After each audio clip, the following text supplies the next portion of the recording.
Voici les éléments que j'utilise lors de mes voyages pour traiter la rouille. Donc on va voir ça ensemble, mais avant ça, générique.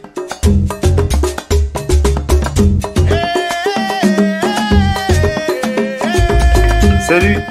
Lui, c'est mon chien, Jockey, toujours prêt à mettre la main à la pâte. Elle, c'est ma femme Elsa, elle partage ma vie et mes aventures. Et moi, me voilà, je m'appelle Collins, et c'est avec Simba, un joli combi T3 années 84, que j'ai décidé de partir sur les routes de France et les pays voisins. L'objectif, c'est la liberté, la découverte et les rencontres. Si tu veux nous suivre et suivre nos aventures, abonne-toi et installe-toi bien. C'est parti avec Vadrouille ton van. Alors, quels sont les éléments à utiliser lors de nos voyages pour traiter la rouille? Alors, je vous le présente très rapidement. On va s'approcher depuis près. Donc, voici tout ça qu'on va détailler ensemble.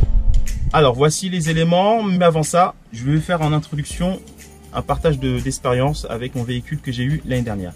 Alors, ce véhicule, c'est un Ford Transit MK2 année 84 que j'ai utilisé pour ma première expérience de van life l'année dernière. C'était quelque chose, vraiment une bonne expérience, mais aussi des leçons à retenir par rapport à la rouille.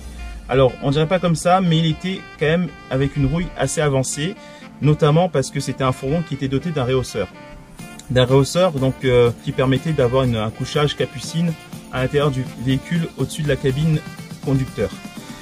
Et autour de cette capucine, en fait, sur les joints de la capucine, tout simplement, j'avais constaté qu'il y avait des petites infiltrations. Après, dans certains endroits de la carrosserie, des petits endroits où c'était corrosé. Donc moi, ma solution, c'est bien sûr, c'était me dire est-ce que c'était important pour voyager. Alors sur le moment, non, ça gênait pas. Mécaniquement, ça gênait pas. Mais sur le contrôle technique, je sais que ça allait poser problème. Donc j'ai vite passé le contrôle technique en carte grise de collection parce que la rouille, ça fait partie des éléments, on va dire, les plus souples par rapport à ce type de véhicule s'il est en carte grise de collection. Mais malgré tout, il faut quand même traiter la rouille parce qu'un véhicule qui a plus de 30 ans, il faut savoir qu'à un moment donné, si on ne traite pas la racine du mal, ça va être problématique pour sa longévité. Donc je voulais traiter la rouille, mais le problème quand vous avez un rehausseur qui s'attaque au niveau de ces joints-là, eh ben, il faut enlever le rehausseur, enlever le pare-brise, traiter vraiment à la racine du mal. C'était vraiment de la rouille qui était très avancée, donc ça demandait quand même un budget de plus de 3000 € et moi j'avais pas ce budget pour traiter. Donc j'avais le choix, soit le garder pendant 5 ans et voir au contrôle technique si ça passait dans 5 ans, ou soit tout simplement le vendre avec quelqu'un qui s'y connaissait et ça gênait pas. Mais sincèrement, c'était quand même quelque chose qui n'était pas problématique sur le moment. Mais j'ai décidé de me dire, si c'est pas ma portée, je laisse tomber. Ça, c'était mon opinion. Mais juste pour vous dire, quand vous avez quelque chose, un véhicule comme ça qui paraît pas problématique au niveau de la rouille, il faut chercher, il faut soulever tous les garnitures pour regarder en dessous, au niveau des marchepieds, regarder en dessous du véhicule, ne pas hésiter de mettre un aimant sur la carrosserie pour voir s'il n'y a pas du mastic qui camoufle en fait cette rouille. Voilà, c'est ça que je voulais partager avec vous. Si en amont vous avez le choix avant d'acheter un véhicule, de vérifier tout cela, faites-le. Sinon, faites-le quand même quand vous avez ce véhicule pour traiter la rouille rapidement. Alors, parlons peu, parlons bien. On va parler donc du coup des éléments que j'utilise pour traiter la rouille. Première étape, c'est bien sûr quand vous constatez la rouille, c'est nettoyer la surface corrosée. Alors corrosée, c'est-à-dire pas de rouille perforante, mais qui a les traces de corrosion. Donc j'utilise ce nettoyant là, nettoyant à frein qui est très efficace. J'aime bien en plus ce côté multi-usage parce qu'il nettoie les freins, mais il nettoie aussi les surfaces type métallique.